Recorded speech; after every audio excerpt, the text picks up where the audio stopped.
Au bord de l'eau. Chapitre 3, page 101.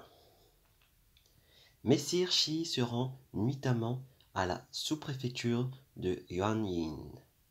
Le contrôleur lut Rose à mort, le maître du Guangxi.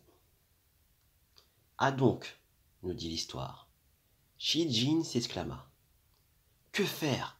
Maintenant, que faire? Zhou et les deux autres chefs s'agenouillèrent.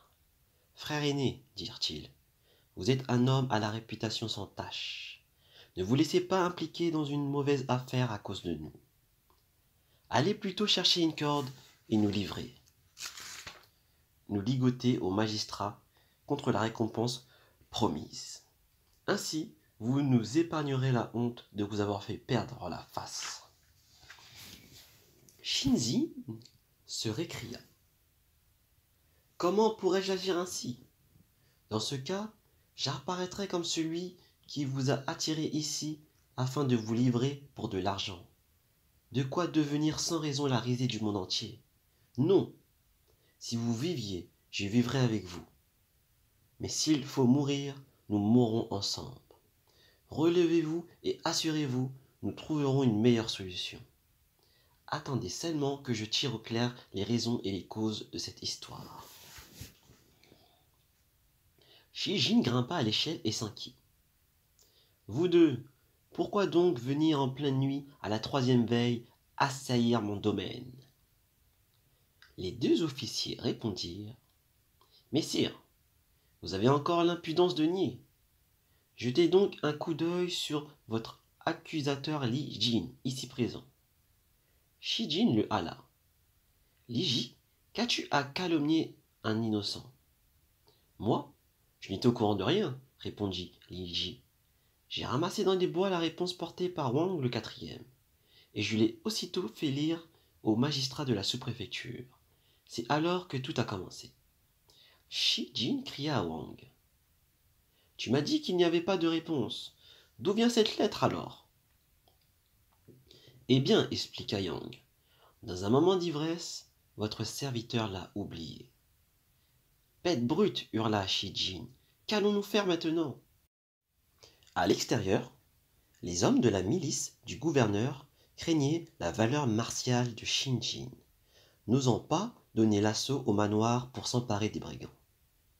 Les trois chefs firent un signe de la main et dirent.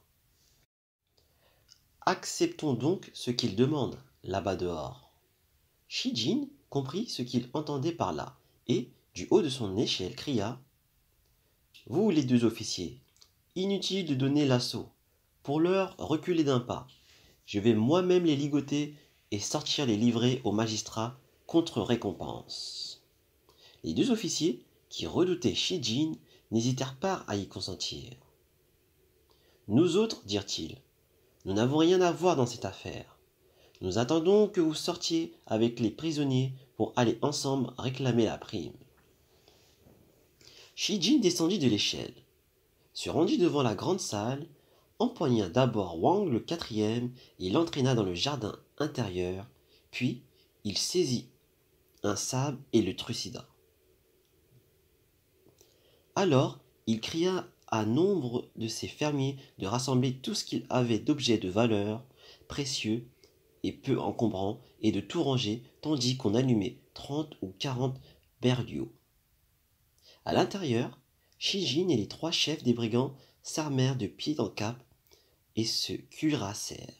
Chacun prit un râtelier d'armes, un cauterelle qu'il passa à sa ceinture et empoigna un baudelaire. Puis, après avoir serré à la ceinture les pans de leur robe, ils allèrent mettre le feu aux granges qui se trouvaient derrière le domaine. Tous les fermiers faisaient, eux, leurs baluchons. Les assiégeants, voyant les flammes se propager à l'intérieur, courirent tous vers l'arrière du manoir pour regarder ce qui se passait.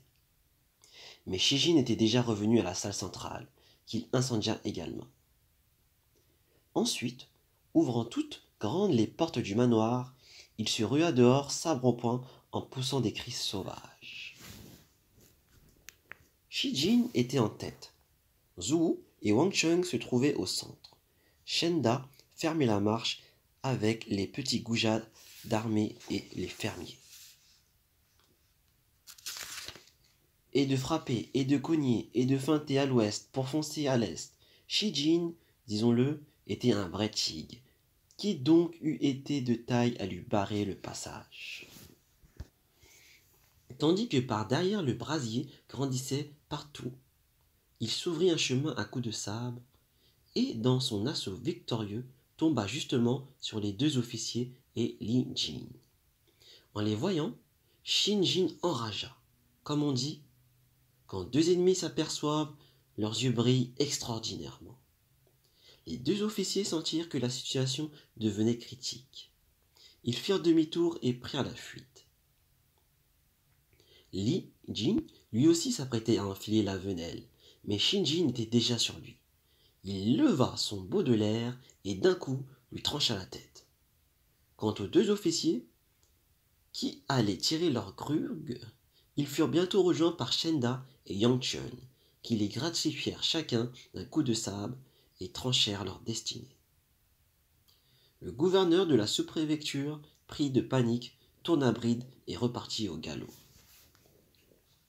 Quant aux soldats de la milice locale, où eussent-ils pris l'audace de se battre? Ce fut un sauve-qui-peut général, et ils s'égaillèrent on ne sait où. Si-Jin, à la tête de toute sa troupe, poussa son avance tout en faisant un grand carnage, jusqu'à ce qu'il parvint au repère, sur le petit mont fleuri. Ce n'est que là qu'il s'assit et reprit haleine. Zhou et les autres ordonnèrent promptement aux petits goujats d'armer de tuer des bœufs et de sacrifier des chevaux pour un grand festin de victoire. Et voilà pour eux. Plusieurs jours passèrent. Shi-Jin réfléchit. Soudainement, pour sauver 3 hommes, il m'a fallu incendier tout mon domaine. Bien sûr, il me reste quelque argent et des objets fins et souples, bijoux et étoffes de prix. Mais tous mes autres biens ont maintenant disparu. Profondément perplexe, conscient de ne pouvoir demeurer chez les brigands, il se demanda ce qu'il allait devenir, et s'en ouvrit à Zhou et aux autres. Mon maître d'armes, l'instructeur Wang, leur dit-il, a un emploi à l'ouest des passes, dans une garnison des marches. Je voulais depuis longtemps aller le rejoindre, mais la mort de mon père m'avait mis dans l'impossibilité de partir. Présentement, tout mon patrimoine a été réduit en cendres. Aussi suis-je résolu à m'en aller trouver mon maître. Les 3 chefs répondirent. Grand frère, vous n'allez pas nous quitter. Restez d'abord au repère pendant quelques jours, puis nous tiendrons de nouveaux conseils. Si vous ne voulez pas vous cacher dans les herbes et devenir brigand, nous attendrons que les choses se soient tassées. Alors, nous vous aiderons à reconstruire votre manoir et vous pourrez redevenir un bon et loyal sujet. Malgré votre générosité et votre affection, dit Shi-Jin, je vous avoue que je ne saurais demeurer tant est fort mon désir de partir. Si je puis rejoindre mon maître, j'essaierai de trouver là-bas un moyen de vivre et de passer dans le bonheur la seconde moitié de ma vie.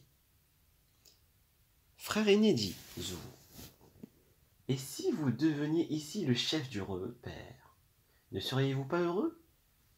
Mais j'ai bien peur que ce repère ne soit trop petit pour y arrêter même votre cheval.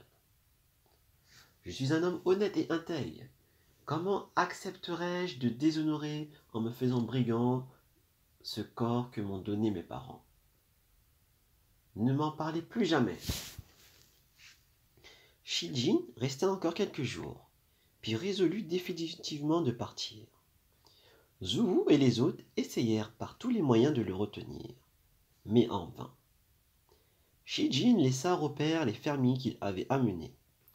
Il ne prit qu'une petite somme d'argent et de menailles, fit son baluchon et abandonna tout le reste de ses biens au repère des montagnes.